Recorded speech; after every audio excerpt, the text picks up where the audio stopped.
Buenos días, buen domingo, buen fin de semana para todos amigos televidentes. Voy a conversar con el doctor Carlos Ponte, él es directivo de la Sociedad Venezolana de Cardiología. Y lo he invitado porque con esta pandemia me han dicho que se han producido también muchas enfermedades del corazón, o mucha gente es víctima, será por el temor. ¿Por qué será? Sí, pero hay dos cosas que hay que tomar en cuenta. Número uno, el virus SARS-CoV-2 que produce la enfermedad COVID-19 ataca por su misma fenómeno fisiopatológico inflamatorio que produce y por la misma acción directa del virus al corazón también. O sea, el corazón es un órgano que se ve afectado en un 20% de pacientes con COVID. O sea, 1 de cada 5, 2 de cada 10 pacientes que tienen COVID tienen problemas cardiovasculares. Insuficiencia cardíaca, tienen afectación de las coronarias, pueden llegar a ser accidentes coronarios agudos o infartos o angina inestable, y eso ya de por sí aumenta la morbilidad cardiovascular porque se está sumando un efecto productor de enfermedades cardiovasculares que antes no existía. Por otra parte, las personas están dejando de asistir a las consultas, dejan de ir a las consultas preventivas, dejan de ir a las emergencias, y los pacientes hipertensos se descontrolan, los pacientes diabéticos no se controlan tampoco, los pacientes con colesterol alto no se controlan, y eso hace que aumente el riesgo cardiovascular propio de estas enfermedades. Y además, usted lo ha dicho, un factor indispensable que es el estrés. El estrés es causa de enfermedad cardiovascular, y en países como Venezuela, donde existe un riesgo social muy importante, ese riesgo social aunado al estrés que produce la pandemia, el problema de no poner relación social, de no tener trabajo, de la disminución de los ingresos, de la falta de poder tener ese intercambio comercial, definitivamente produce un estrés psicosocial muy importante que está demostrado que causa enfermedad cardiovascular. Entonces, hay múltiples factores, pero sin lugar a dudas las enfermedades cardiovasculares están sufriendo un incremento en esta pandemia. Pero ese descontrol es generado por el temor o generado por consecuencia de la enfermedad. Como digo, hay tres cosas. Una, la enfermedad en sí afecta al corazón, sin lugar a dudas. ¿Y los pulmones? Produce los pulmones, los vasos sanguíneos, el corazón, los riñones, pero el corazón es un órgano afectado en un 20% de los pacientes. Produce miocarditis, enfermedad coronaria. Y deja secuelas como insuficiencia cardíaca. Pero la pandemia, todo el fenómeno sociológico que implica la pandemia, quedarse en la casa aislado, evitar el roce social, la disminución de lo que es todo el intercambio comercial, el temor a perder el empleo, la disminución de los ingresos, todo ese conjunto de cosas produce un estrés psicosocial muy importante. Y el estrés psicosocial es causa de enfermedad cardiovascular sin lugar a dudas. Ahora, ¿quedarse en casa genera ese estrés? Depende, ¿no? No es quedarse en casa. Si la persona tiene herramientas para quedarse en casa, poder trabajar desde casa, ser productivo desde casa, poder leer, ver televisión, adquirir sus suministros adecuadamente, pues esa persona va a tener estrés. Pero la gran mayoría de las personas posiblemente, o un importante grupo de personas no tienen esa capacidad de hacer teletrabajo, de poder adquirir sus productos y tienen que salir a la calle o se quedan sin empleo simplemente o disminuyen los ingresos. Muchos comercios cerrados que no tienen la capacidad de vender sus productos con intercambio comercial a través de delivery, pues tienen una merma importante en sus ingresos y eso genera estrés sin lugar a dudas. Pero además del corazón, ese sedentarismo en la cuarentena te genera también otras consecuencias, bueno, ¿no? Es que este virus nos ha cambiado tanto, nos ha cambiado desde la manera de saludarnos en adelante. Claro. Fíjese, lo del sedentarismo es muy importante. Hay un término que se llama tiempo en pantalla. El tiempo en pantalla es el tiempo que las personas permanecen sentados frente a un televisor o a un computador y está relacionado, hay una relación directa con el tiempo en pantalla, con el aumento de enfermedad cardiovascular. Pues esta pandemia ha aumentado el tiempo en pantalla, porque ya no solamente es para diversión, ya no solamente para buscar información, sino que tenemos que quedarnos en casa trabajando, estudiando, y el tiempo en pantalla se ha multiplicado por 3 o por 4. Podemos pasar fácilmente 8 o 9 horas pegado a un televisor. Y esa disminución de la actividad aumenta la obesidad, aumenta problemas vasculares y aumenta enfermedad cardiovascular sin lugar a dudas. ¿Eso le pega a los adultos, pero a los niños que también están pegados a la pantalla? Su pregunta es importantísima, porque de hecho el concepto de tiempo en pantalla comenzó a manejarse con la población infantil, porque es la que hoy en día se veía más afectada por los videojuegos y por lo que es el entretenimiento en las computadoras. Y el aumento de la obesidad infantil en la mayoría de los países del mundo está relacionado con el tiempo en pantalla. Pues bien, ese tiempo en pantalla en los niños ha aumentado, pero en los adultos también ha aumentado, y esa relación entre tiempo en pantalla, obesidad enfermedades cardiometabólicas y enfermedades cardiovasculares, es muy importante hoy en día. Bueno, entonces, ¿qué hacer? ¿Salir de la casa, darle vuelta a la cuadra, a la organización, Sí, primero, venir al trabajo, que también tiene riesgo en algunos casos? sí. Te voy a dejar la pregunta para la próxima parte. ¿Cómo no?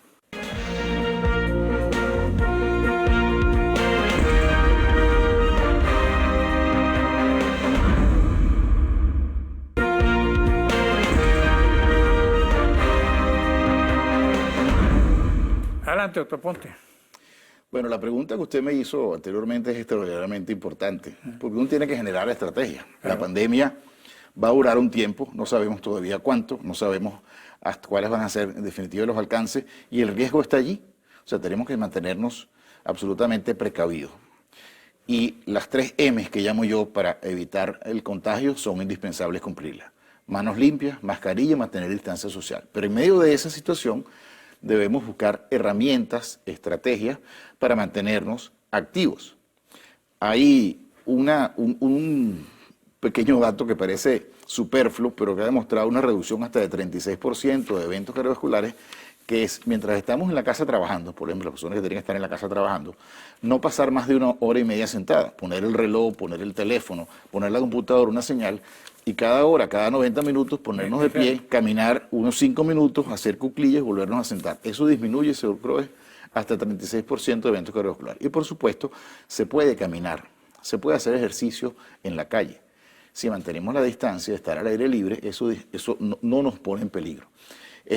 Estar al aire libre, donde haya circulación de viento, que no mantengamos cercanía con las otras personas que estén haciendo ejercicio, realmente no nos expone a contagiarnos el virus. O sea que podemos salir a la calle a caminar, a hacer ejercicio, a pasear los perros de la casa, a trotar, inclusive a montar bicicleta, siempre que mantengamos la distancia. Pero mantenernos activos es indispensable porque la obesidad que puede venir por ese sedentarismo extremo puede llevarnos a complicaciones cardiometabólicas. Ahora, cuando tú sales a la calle te vas a encontrar con mucha gente, ¿no? O poca, o que andan sin mascarilla, que no toman las medidas. Eso también no es un riesgo. Lo que ha demostrado que es un riesgo es, primero, sitios con poca ventilación, donde hay aglomeración de personas y personas que no estén protegidas. Entonces uno debe evitar esos sitios. Cuando tú llamas sitio de poca ventilación, te refieres a la ventilación natural. La ventilación natural. Aire acondicionado. Fundamentalmente, ventilación natural es la más sana, la más saludable, porque eso disminuye la concentración de virus y hay una relación directa entre la concentración de virus en el aire ambiente y la posibilidad de combinarse. De hecho, uno de los factores más importantes que hace la mascarilla es que filtra y disminuye la concentración de virus que nos puede llegar a la nariz o nos puede llegar a las mucosas de la boca, que es por donde entra el virus.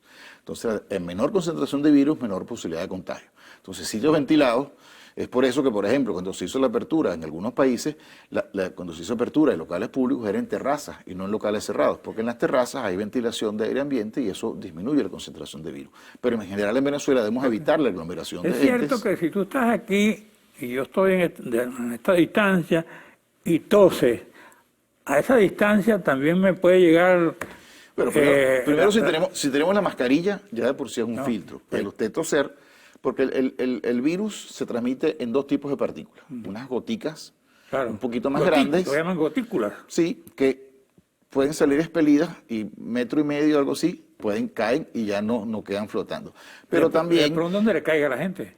Claro, si usted y yo estamos a esta distancia no hay problema. Ahora, si estamos en un sitio más pegado, yo toso, puede hacer que la tos le quede a usted en el paltó, en el pantalón, en la mano y ese se contagia. Pero el virus también sale expelido de la nariz o de la boca de uno cuando uno tose en partículas micrométricas, tipo aerosol, y que pueden permanecer larga distancia en el aire y pueden viajar por mucho tiempo. Y es por eso que mantener la mascarilla es indispensable para evitar el contagio. Si tú estás en un restaurante, tienes que quitarte la mascarilla, me imagino.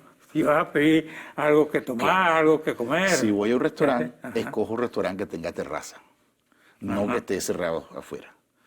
Y mantener contacto con la persona que esté conmigo o con mi familia, que ya de hecho lo mantengo en la casa, pero evitar con el mesonero o con la persona que viene a traerme los alimentos, etcétera, que uno debe exigir que se ponga la mascarilla. Lavarse las manos permanentemente y, por supuesto, yo creo que hoy en día uno debe evitar, de hecho, de lo posible, debe evitar... ¿En un restaurante es riesgo? En un restaurante, cerrado, con poca ventilación, es riesgo. Por eso insisto, La hoy en mayoría de día, los restaurantes no tienen ventilación, salvo que estén afuera. por eso era lo que quería completar. Ya. Creo que debemos tener conciencia y hacer un sacrificio 3 o 4 meses más. Suena mucho, pero a la larga, cuando es prevenir la vida, nunca es suficiente y creo que debemos evitar este tipo de aglomeraciones. Los restaurantes están afectados, los negocios están afectados. Por Por eso supuesto. debe haber una cantidad de negocios quebrados o en Absolutamente. problemas económicos. Eso también le pega a los profesionales, porque la gente no va a consulta, me imagino, ¿no? Sí, O, por supuesto salvo que esté en una yo creo situación de que emergencia. prácticamente no existe un ramo comercial que trabaje con público y que no se vea afectado. Porque definitivamente hay temor y por las mismas restricciones disminuye el flujo de clientes y de pacientes. Pero al final, a la larga, si comprendemos que es por el bien de la comunidad, creo que en definitiva va a valer la pena. ¿Qué otra cosa me puede decir de este coronavirus? Bueno, doctor, lo que yo comentaba, tenemos una gran esperanza en la vacuna. Por eso. Ajá. La vacuna, existen varias vacunas que están en pruebas. Yo creo que las vacunas más serias son las vacunas, la vacuna de Oxford y la vacuna hecha en el laboratorio Pfizer. No estoy haciendo una propaganda comercial, pero es la realidad. Existen otras vacunas como la rusa y la china, que los científicos serios tenemos cierto grado de duda. Pero lo que yo quiero decir es que no centremos nuestra esperanza exclusivamente en la vacuna. A Venezuela, como conversábamos usted y yo anteriormente, va a tardar tiempo en llegar, por múltiples causas. La producción de la vacuna va a ser limitada y van a adquirirla los países que tengan más capacidad económica y que estén más en relación directa con la producción de la vacuna. O sea, Venezuela va a tardar en llegar a una vacuna que sea realmente efectiva y que se haya probado y que se demuestre que tenga inmunidad. Y hoy en día la única protección que tenemos, la única vacuna que tenemos es lo que yo llamo las 3M que dije anteriormente. Manos limpias, mantener la mascarilla puesta y mantener ¿Y distancia. la que usó Trump? Bueno, todos ¿Qué pasó conocemos ahí? el personaje, hay muchas dudas de la efectividad de ese tratamiento, pero lo mejor es evitar enfermarse. ¿Hay efectividad de tratamiento o de la enfermedad? ¿O fue un show? Eso es algo que yo no tengo la capacidad de decir, pero lo que sí que tratamiento efectivo hasta ahora no está, en casos leves o moderados no existe. Para casos muy graves sí hay tratamiento. Él habló de Remdesivir, ¿no? El Remdesivir, pero el Remdesivir tiene Remdesivir. absolutamente grandes cuestionamientos en la literatura científica seria. Y es para casos que estén graves, hospitalizados con hipoxemia severa, que disminuye el tiempo de estancia y disminuye el ingreso a terapia. Pero lo mejor es evitar enfermarse, evitar la necesidad de utilizar ese tipo de medicamentos. También ahí se han probado plasma. Aquí se está hablando de un plasma equino, eso no tiene ninguna seriedad, por favor. Creo que tenemos que ser serios.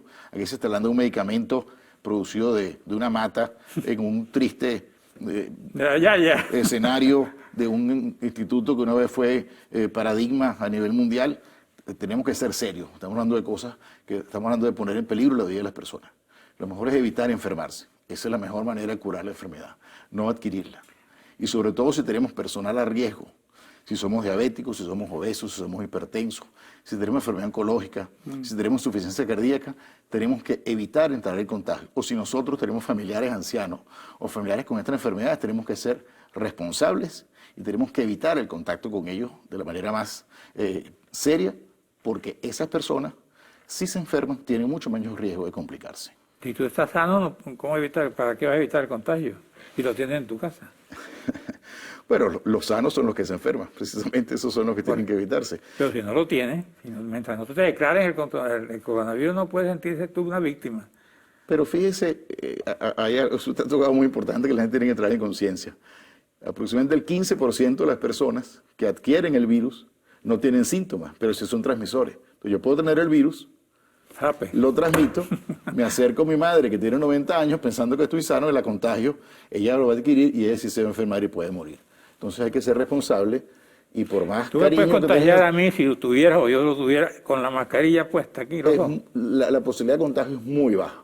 Manteniendo esta distancia que usted y yo tenemos, la mascarilla puesta y evitar el contacto, inclusive cambiando las normas sociales, como yo digo, ya hasta el saludo se cambió, la probabilidad de contagio es muy baja. Ahora se lo ven con el codo. Sí, codito, puñito, ver, y no es aquí tampoco, no solo aquí. No, eso es a nivel mundial. Tú ves España y ves a eso. Yo no sé dónde comenzó eso, pero... Eso es mundial porque, bueno, las nuevas normas de cortesía... Se ha impuesto en todo el mundo desde salud. Inclusive se considera poco cortés querer abrazar a una persona o estrecharla, bueno, porque me estás poniendo en riesgo. Claro, vamos a un receso, regresamos para la última parte del programa que me está haciendo señal la productora, que no tiene coronavirus, pero tiene máscara.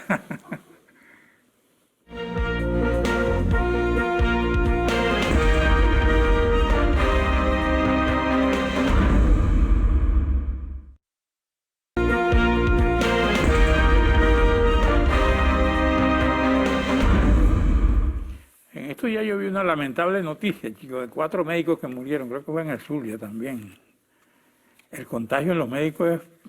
Sí, el personal, no solo médicos, todo lo que es personal sanitario, médicos, enfermeros, personas que extraen sangre, bioanalistas, camilleros, tienen una altísima probabilidad de contagio. Y es porque la carga viral en esas personas es muy alta. Y no tienen forma de proteger. Y sobre todo en este país, donde así se ha sido, y lo digo sin ningún temor, absolutamente irresponsables en cuidar y proteger al personal que está en la línea de fuego.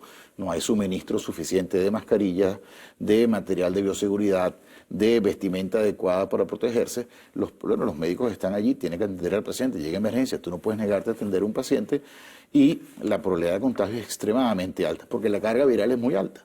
Son personas que están todos los días con 4, 5, 6, 10 pacientes con coronavirus, la carga viral es muy alta y mientras mayor carga viral, mayor riesgo de complicaciones. Hay un triste saldo de personal de salud fallecido por, entre otras cosas, falta de responsabilidad de cuidarlos, las personas que tenían bajo su deber suministrar al equipo adecuado. Ahora, doctor Ponte, ¿las mascarillas se consiguen aquí libres o son importadas? No, todas las mascarillas, por lo menos este tipo de mascarillas, la KN95, que es la que tiene mayor protección, o las mascarillas quirúrgicas son las que usted tiene, son importadas. Aquí en Venezuela no hay ni material ni capacidad de confeccionar. Sí se consiguen otro tipo de mascarillas hechas de tela, hechas de otros materiales. Que cubren toda la cara, ¿no? Bueno, o que con algunos logotipos, etcétera, que sí pueden conseguirse. Pero las que tienen mayor protección son este tipo de mascarillas, sin lugar a dudas, y todas son importadas. Sí se consiguen en farmacias, están de libre expendio, pero bueno, tienen un costo que impone costo a la familia. Bueno, aquí ya me dijiste, el día del cardiólogo especialista alertan a sus pacientes a cuidarse del coronavirus. Los directivos de la Sociedad Venezolana de Cardiología, capítulo Nueva Esparta, doctores Pedro Méndez, presidente y Félix Madrid, tesorero, hacen un llamado sobre la prevención y estrictas medidas ante la presencia del virus en Margarita. No solo en Margarita, creo que en todo el país, ¿no? No, en toda Venezuela. Por supuesto, ya como Colegio Médico Nueva Esparta, pues tienen que hacer un especial llamado a las personas que están bajo su tutela, de alguna manera, donde ellos son responsables. Pero el virus está en toda Venezuela. En Caracas hay muchas enfermedades. En Caracas, los hospitales periféricos, el Hospital Pérez Carreño, el Hospital Pérez de León, el volumen de pacientes con coronavirus es realmente alarmante y preocupante, tanto en las emergencias como en las salas de hospitalización. ¿Y el hospital donde tú trabajas? Yo estoy actualmente trabajando en la clínica de La Floresta y tenemos un área especializada dedicada a coronavirus con un altísimo protocolo de bioseguridad. Desde el momento que el paciente ingresa a la clínica con sospecha, se mantiene aislado y sí le puedo decir que ha habido cierta disminución del número de casos graves, pero el número de pacientes con coronavirus no ha mermado. Una pregunta que te voy a hacer. Una vez que declaran coronavirus, ¿eso tiene cura? El coronavirus no tiene cura. Lo que hay ¿Vas directamente a la tumba? No. Fíjese, los números son muy claros. De 100 pacientes que contagian, que son contagiados con el virus SARS-CoV-2, 20% ni siquiera se enteran, ni siquiera tienen síntomas, son los portadores sanos. El 80% restante, solamente el 15% necesitan ser hospitalizados porque tienen alguna complicación moderada o severa. Hipoxemia, falta de aire, trastornos renales, trastornos cardíacos, problemas de coagulación. Y de ese 15%, solamente 5% del total, entre 3 y 5% del total, ingresan a terapia intensiva y 2% solamente van a morir. O sea, realmente 2% del total de 100 pacientes son los que tienen riesgo de morir. Pero sí, es un virus muy contagiante. Y el virus no tiene cura, lo que son medicamentos que disminuyen o aceleran la curación espontánea del virus, como son los esteroides, como son los anticoagulantes, son las medidas de sostén. No existe ningún antibiótico que haya demostrado efectividad. No existe ningún antiviral que haya demostrado efectividad cierta en curar el virus. Lo que hace es disminuye el tiempo de hospitalización y acelera la curación y en algunos casos evita que el paciente ingrese a terapia intensiva. Y en eso hay que ser responsable. Hay un kit de tratamiento que es prácticamente universal que apliquen a todos los pacientes y eso no es así, que si vitamina D, que si hipoclorito, una cantidad de cosas que no tienen ningún sustento científico, produce ansiedad al paciente cuando no lo consigue y siente que su vida depende de eso y la vida depende de evitar contagiarse, porque nadie sabe quién es el paciente que se va a complicar. Bueno, ¿y entonces? Tenemos que cuidarnos, señor Croes, tenemos que cuidarnos, tenemos que evitar contagiarnos. Mientras la pandemia, por más que este esquema particular, único en el mundo, de una semana con virus y una semana sin virus, que eso no tiene ningún fundamento epidemiológico basado en alguna evidencia científica, sí, el 7% o 14%, o cualquier multiplicación que esté en la mente de las personas que inventaron esto, no tiene ningún fundamento científico, no está basado en ninguna realidad epidemiológica. Tenemos que cuidarnos todos los días. 24/7 tenemos que cuidarnos. Ese debe ser el número que tenemos que comprender. 24 horas, 7 días a la semana. Bueno, ser prudentes. ¿Cómo hace la gente en el trabajo que tiene contacto con todo el mundo? Bueno, fíjese, yo vine hoy a trabajar a Televen. Aquí hay gente que está trabajando. Sí, claro, con normas de bioseguridad. Ajá. Lavándonos las manos, manteniendo distancia, usando mascarilla. Se puede hacer las cosas bien hechas.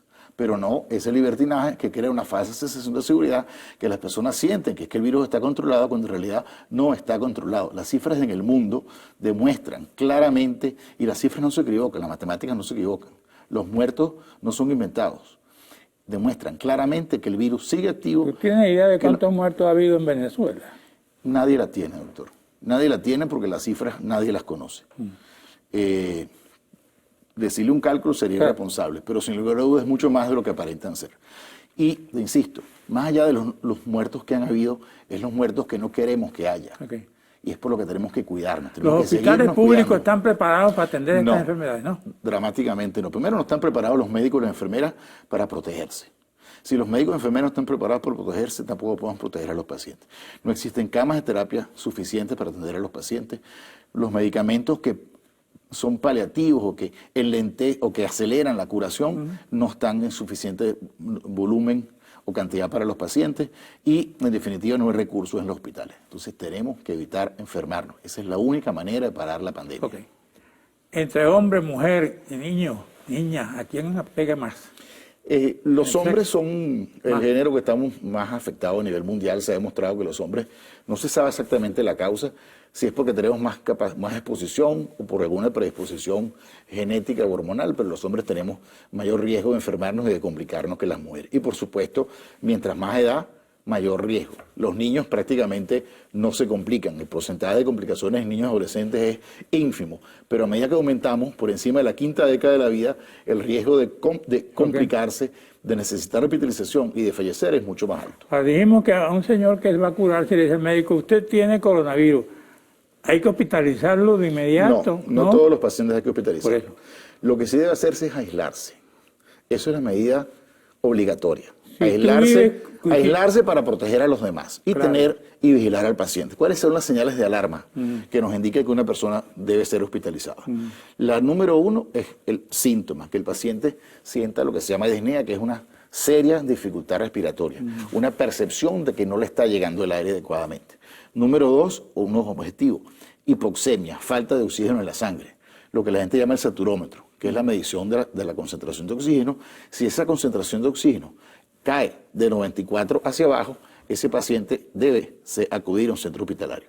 Por otras medidas como baja de presión arterial, disminución del volumen urinario, fiebre persistente, nos deben obligar a ir a una emergencia. Y hay marcadores en la sangre que indican gravedad. Marcadores como son uno que se llama dímero D, el número de glóbulos blancos, otra serie de marcadores que deben hacerse tomados en los hospitales, troponina, etcétera, que nos indican que el paciente debe ser hospitalizado. Pero básicamente, todo paciente que se demuestre que tiene COVID, aislamiento es lo primero que debe hacer.